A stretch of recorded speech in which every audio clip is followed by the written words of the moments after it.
So you watched The Martian with your kid? Oh, yeah. We watched it. Also because we had a Dane fly into space not so long ago. I think it was last week or something. What, like on Virgin Galactic or? No, they're going to the International Space Station. You didn't get it. No, I didn't get the reference. It's fine. Must be a German reference. No, it's just it was a tourist, not someone doing actually something worthwhile in space. No, I think he's doing stuff up there. Yeah. I don't know. I mean, I'm not monitoring his performance. So you do know where my Martian thing went, right? No. Because it's a great segue into... For like top sales teams? Yeah, just imagine. I mean, he's stranded on Mars. No more resources. Get it? He needs to be like really... Okay, how do I do this? How can I plant some potatoes here and get the stuff done? Are we changing? The Martian, by the way? Are we changing roles now? Like you doing segues and me doing the chunky middle of the show? Yeah, I mean, we could. It would be fun for a change, actually. But okay, so let me tell you. He had to figure out real quick because the funding dried up. Yeah. That's a great segue, Tony. Let's then. Is that going to be the intro? No, I'm gonna edit this shit. Yeah. No, it's like I told you. It's going to be so Sam Adams said. Yeah. I was like a Walking Dead zombie in one of the sessions last week. And now I'm back. Now I'm like, everything is reset, energized. This was the thing with Sam Jacobs. Like, I'm really excited. Do I have WhatsApp? No. Well, I have. Do. Because I need to go home and sleep. Bye. Great. It's also because we're dedicated to the show, which, by the way, is growing super rapidly. And I don't know, maybe it's because people are leaving tons of reviews. If you haven't, then otherwise it's a great segue for you to stop this here right now and go into your Spotify app or your Apple something app and rate us right now. Yeah, that would be wonderful. And then go back and listen because you're not going to want to miss out. 5 out of 5. 5 and a long review, like 500 words minimum. Yes. That's the entry level requirement. Anyway, we're going to talk about some of the things that the great teams out there are doing right now. It's really coming from a bunch of the conversations we've had as we started bringing on guests to this show. As you probably know, we've had some great folks on. And while some of this stuff hasn't aired yet, we actually felt we had to share some of these insights now in a distilled episode to help people potentially fix performance or improve it. Right? Yeah, that's exactly what that is, right? So we talked to, and maybe I'm just gonna, name drop these guys now. As some of this is already released, we talked to Jocko van der Kooi from Winning by Design, that's out. We talked to Chris Walker from Refine Labs, that's out. We also talked to Sam Jacobs from Pavilion, that's not out yet. And we talked with David Kellogg, that he is an executive in residence at Balderton. He does a couple of other cool things. Speaks at Sastra soon, by the way. And some of the conversations, they had some really nice points that we just want to summarize up and give to you today instead of waiting. Yeah. So I think we should hop into it because there are 4 things we kind of wanted to hop into. Yes. And the first one is from Sam. So Sam Jacobs, first of all, if you haven't already, follow him on LinkedIn. He puts out some fantastic content. I also just joined Pavilion, by the way. Oh, you ended up doing it. I did do it. Yes. Nice. And it's fantastic. But what he has, or what we discussed with him, and really the topic was around efficiency with him to a large degree. And he can see it from both directions. One being a startup CEO himself. So Pavilion's, approaching 20 million in ARR. But also he's talking to a bunch of people all the time, right? Kind of he's flying around the globe right now, talking to a bunch of folks, setting out GTM 2023, kind of this thing there. And he has quite some really cool insights. And the top insight, I think, that is really applicable here today is really looking at how you deploy and use your account executives in a different way. Yeah. And that new way really is, he talked about, hey, you can do all kinds of complicated math, all of that stuff, or you just do the calendar trick. Yeah. And the calendar trick is you go into the calendar of one of your reps. Yeah. And if there's too much white, then that's a problem. Yeah. If you subtract all the internal meetings, like, one-on-ones and forecast meeting and all hands and all of that jazz, if there's also like lots of white then, or even more so, so that's the problem. And he was basically saying, again, you can do the complicated math version, or you just say, okay, every day my reps should be having 3 external meetings. Yeah. And that doesn't need to be 3 new external meetings every day. It could be that 1 or 2 of them is new, and the other one is like a prolongation of a sales process and so forth. So 3 slots where they are working on things that they're actually being paid for. Yeah. Yeah. So that needs to be the approach. That needs to be the idea. Sounds super novel. Yeah. When we kind of say it out loud. Well, Jaco had the thing with I want to see expense reports. Right? You need to hop on a plane, submit expense report. I need to see that you're out meeting people, right? Well, that's a different thing that we're going to talk about in a little bit. Sorry.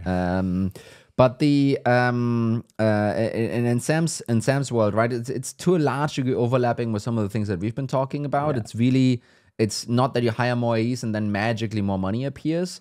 They are there to process something through. They're taking opportunities and turning them into cash. That's a super valuable skill to have.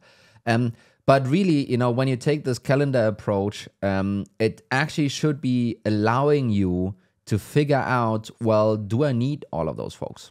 Right? That is the number one thing you should be potentially thinking about is like, are they having 2 or 3 meetings a day with external folks, nothing internal, external stuff, sales related?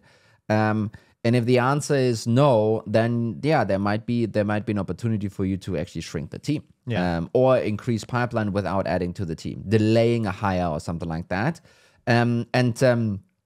I think that's a very powerful way to look at this. And I also think it kind of changes the paradigm for people when they think about their sales team. It's really not how many can I have; it's how many do I need. Yeah. And what goes with it, it's also a bit this whole OTE to ARR ratio and all of these other benchmarks. You know what? There are things that you look at after the fact, once everything is set up, and then you figure out, is this the right thing or not? But the much easier way to get to that in the first place is like, are my reps fucking busy, right? And once they are, then you can kind of scale this out. And the truth is, with pipeline inflating for many of us, and with even a wrong kind of approach of the AEs going into this, this year and even, late last year, there might be some room in your team where you can say like, you know what, actually, I don't need all of those reps at the same time. I think it's also, if you have excess capacity, some of those metrics, whether it's CAC payback or something else, they start look, not so great. So when you make that cut, obviously they improve and you'll free up the resources. As we've discussed in a recent episode, that you can then redeploy, right? So what you're saying, it's really about, looking at what balance do you really need between the inputs and outputs. Yeah, exactly. And so the Sam Jacobs episode, I'm not sure when it's going to come out, but in the next couple of weeks, I'm thinking everyone will enjoy it. Another teaser there was he predicts that soon we will be ordering babies online. We talked a little bit about the future.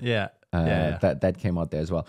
Okay, so this was Sam, fantastic guy, by the way. Then we talked to Chris Walker, in this case. Again, CEO of Refined Labs. He built a fantastic following online talking about demand gen. Demand gen is really his thing. And one of the pieces that he really kind of contributed, profoundly here, kind of when we talked about this, I think he had one quote where he said, it's not a model problem, it's a goal-setting problem. Right? So when he was referring to this whole thing of, we are at 20 million, we want to grow to 50, we have a model, and the model doesn't get us to 50. And then everyone goes into the Excel spreadsheet and tweaks everything until then, until one cell says 50 million. Done.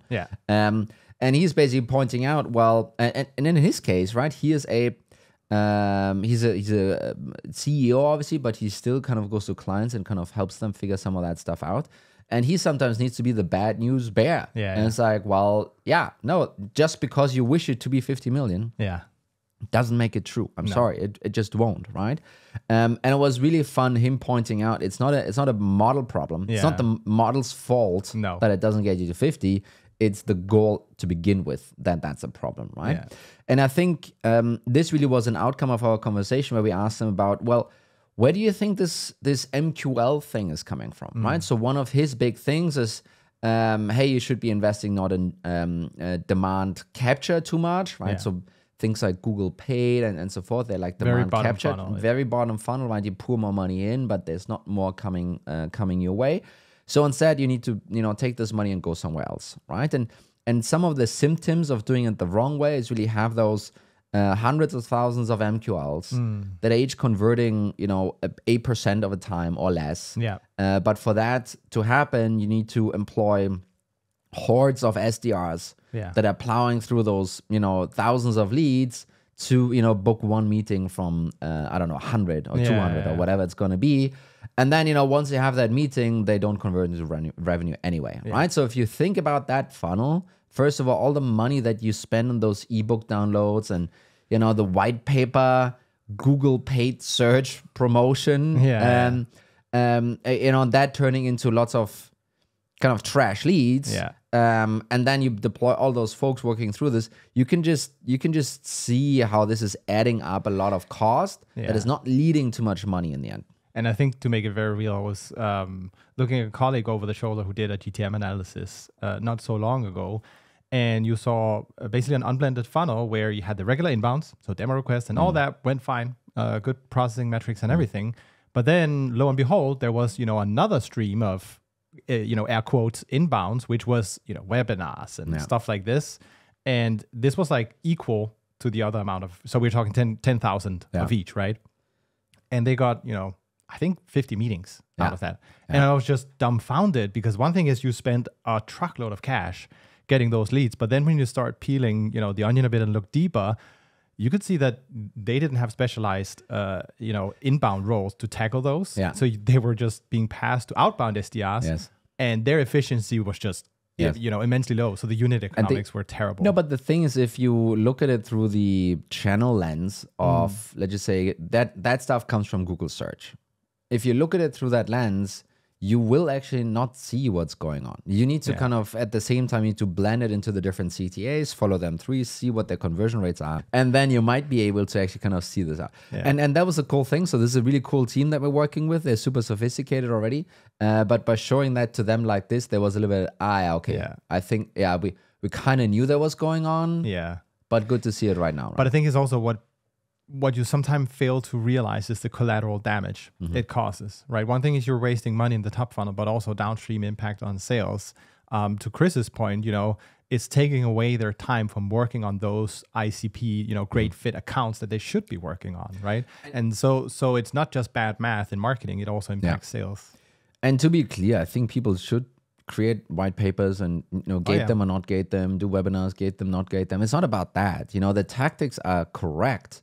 But it's a tactic that you use for the very top end of the funnel. And, no one there that shows up to a webinar is like, oh, I want to buy. And then you plow them with phone calls. They still don't want to buy. Right. So, and anyway, so this was kind of Chris's takeaway. And this is, again, something that, in a current state of scarce resources, you should be looking at your funnel like this, unblend it, see what's going on and just do a rough, back of the napkin calculation of how much money you might be wasting on that revenue stream, right? And that money, you could use on some other stuff, Okay, so this was Chris Walker. Now a bit more salesy. Yes, we had Jaco van der Kooi here from Winning by Design, but we also had Chris Orlob here, which is going to be aired, soon as well. And he is like formerly Gong and now P Club. I think President's Club IO or P Club IO or something like this, right? And what those two gentlemen talked a lot about is, if you wrap it really, short, I think it's about, yes, the current climate has changed, but really all these successful reps are still successful. And, one of the takeaways there's like, the past has just enabled so many mediocre or simply, not well-trained reps to succeed. And now that has changed. So guess what? Those not fully up to par skill-wise reps are struggling. Right? And obviously both of them, they're selling kind of, enablement services, if you will, and training services. So obviously kind of that's their point here. But it does make a ton of sense, right? And Chris Orlob really much focused on the discovery part, that is super key. You need to nail that. You need to understand that. You need to figure out what is an inbound conversation, what is an outbound conversation, and and you kind of train your reps on making sure that this works out, right? Because if you, especially if your inbound is drying up, which is something that we've seen across the board, some people were like, "Oh, cool, let's do outbound now." Yeah. And if you do outbound suddenly, but you don't upskill your reps to be able to hold outbound conversations, you can book as many outbounds as you want. The AE is gonna say all of this is shit quality, and outbound doesn't work for us. And it's you will end up wasting a lot of money, right? So making sure that you teach your folks to to be able to do the discovery kind of in those different scenarios is extremely key. Yeah.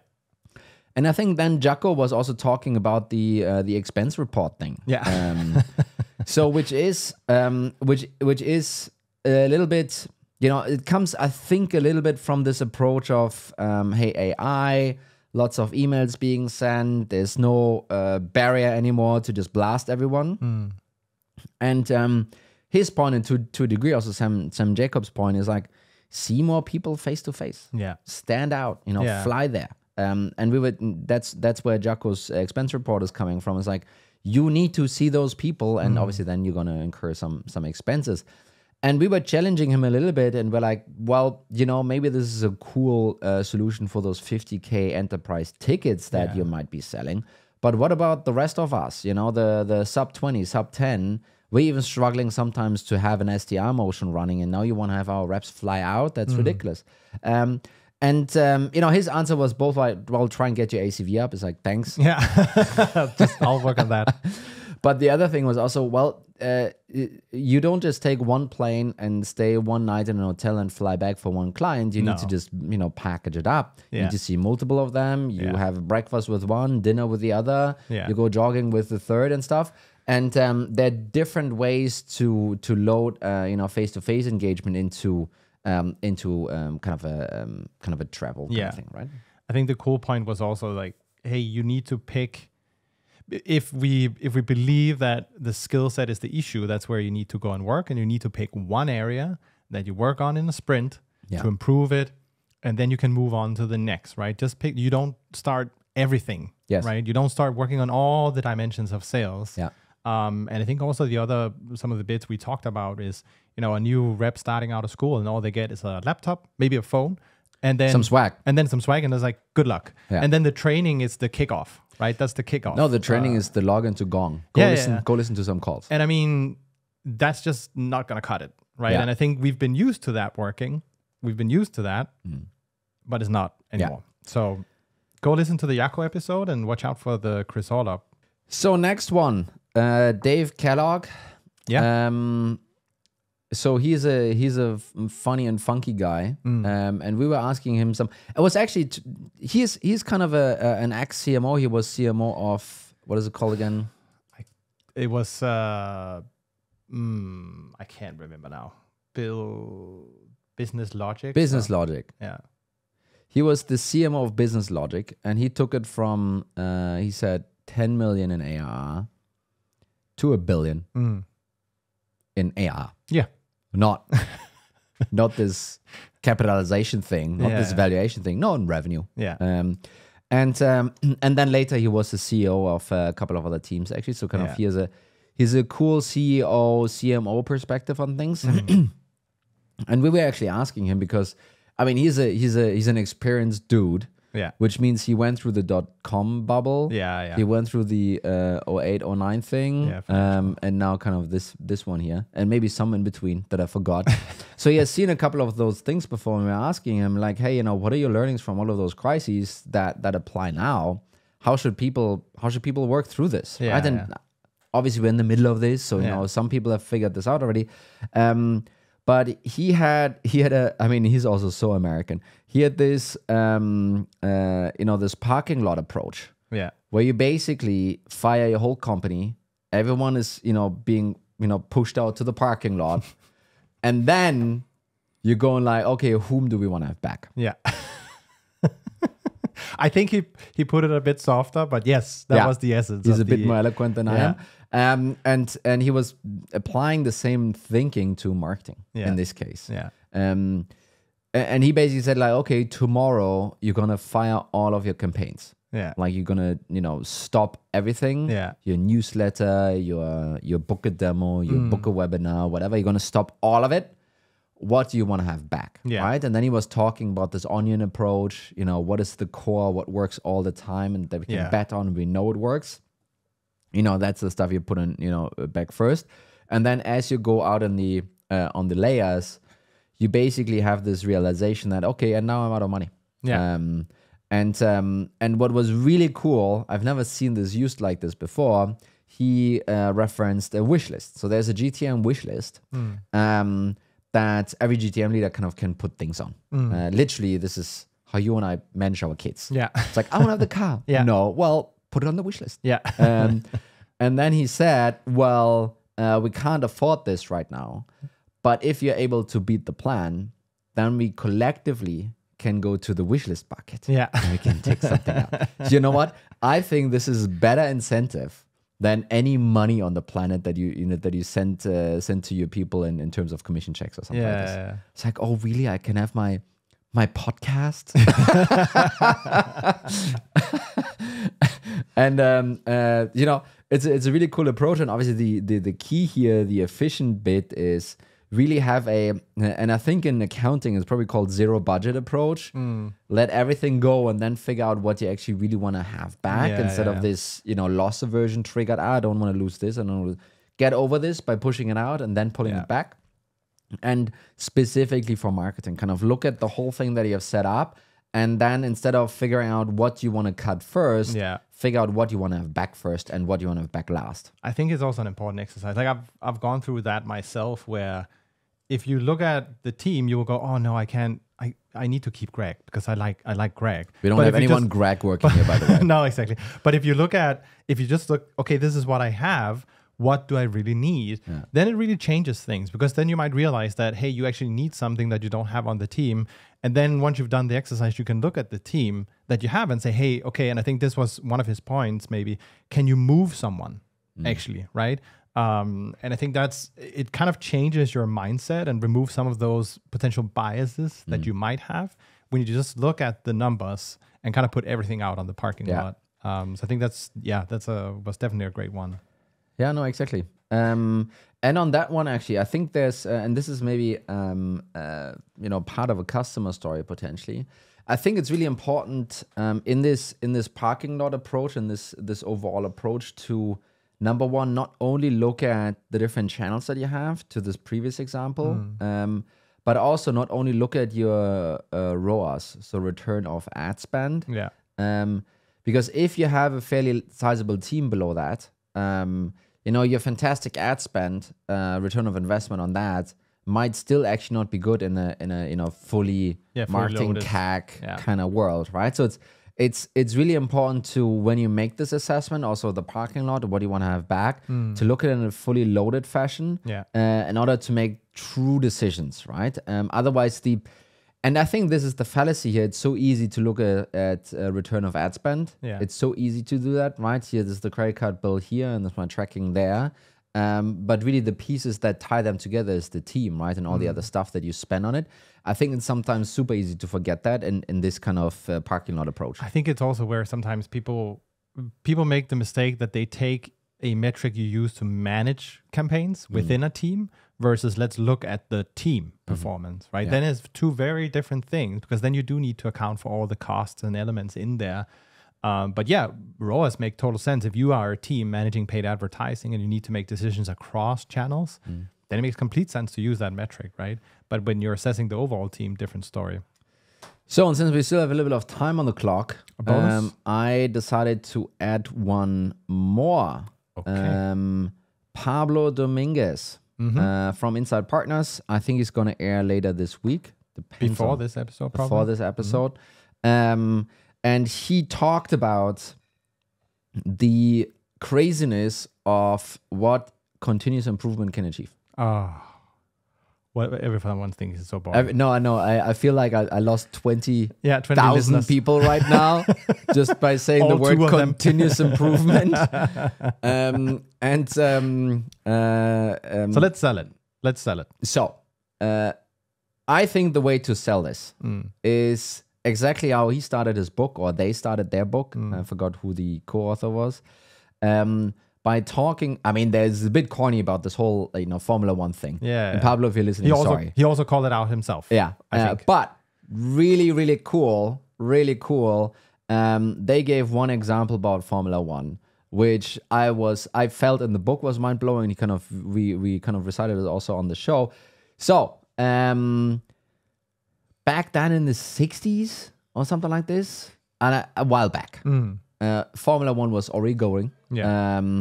And back then they also had a pit stop. Yeah. The pit stop on average took something like 58 seconds. Yeah. So a minute.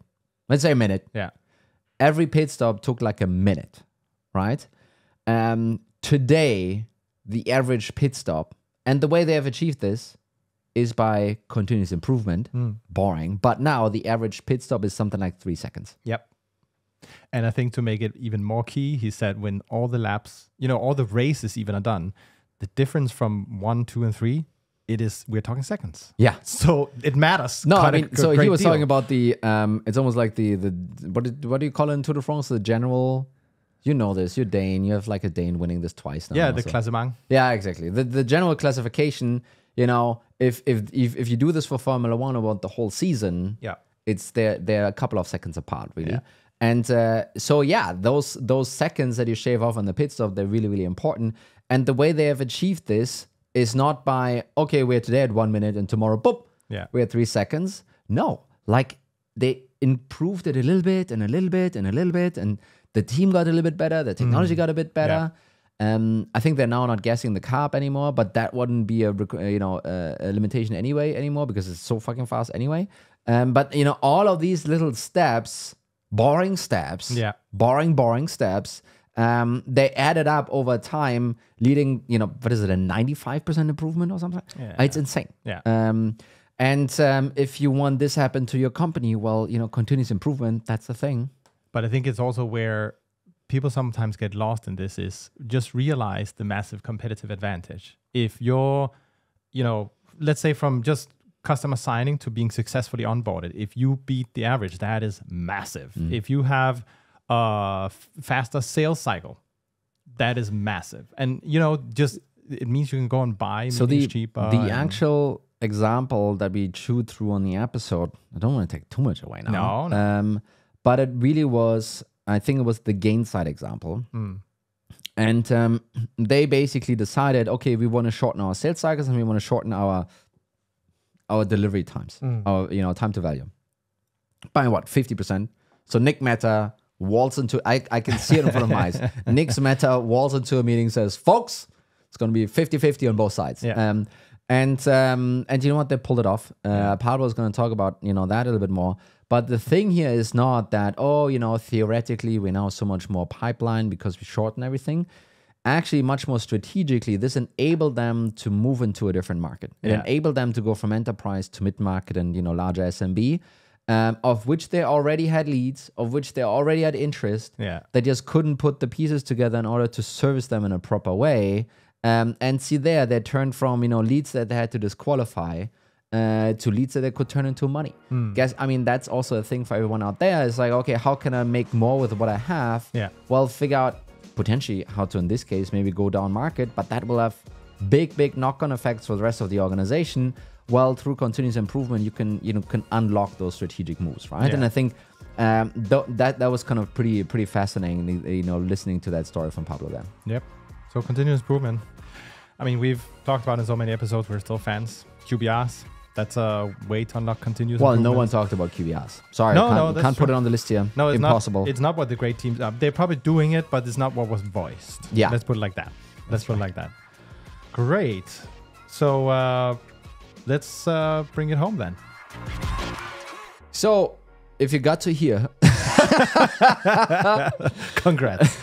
What did we talk about today? We talked about, instead of 4, it ended 4 plus 1. Yeah, exactly. So 5. 4 plus 1, wonderful. Oh, that's right. It's 5. Yeah. Takeaways from some of the conversations we had around what top teams, GTM teams are doing out there right now in order to just optimize. Yes. And, cut the fat away and, do the best with what they have. And those are some real examples. And if you haven't already, please listen to the Jaco and Chris Walker and potentially Pablo episode. Otherwise, Sam Jacobs and Dave Kellogg are coming up. Thank you. And then, by the way, what some of the top listeners are doing, they're obviously dropping reviews. Yes. I mean, this is a double CTA episode. So we did one in the beginning. Depends on how you cut it. Yeah, but yes. Yes. Okay, yeah. If you've gotten to here, then, maybe you should hit and give us a review. We would really appreciate it. Yeah, we would really appreciate it. So it's been so wonderful to have these guests on. And looking forward to have some more. This episode, I hope, was super helpful. Thank you so much, Tony. Thank you so much, Mikkel, and have a good one. Bye-bye. Bye.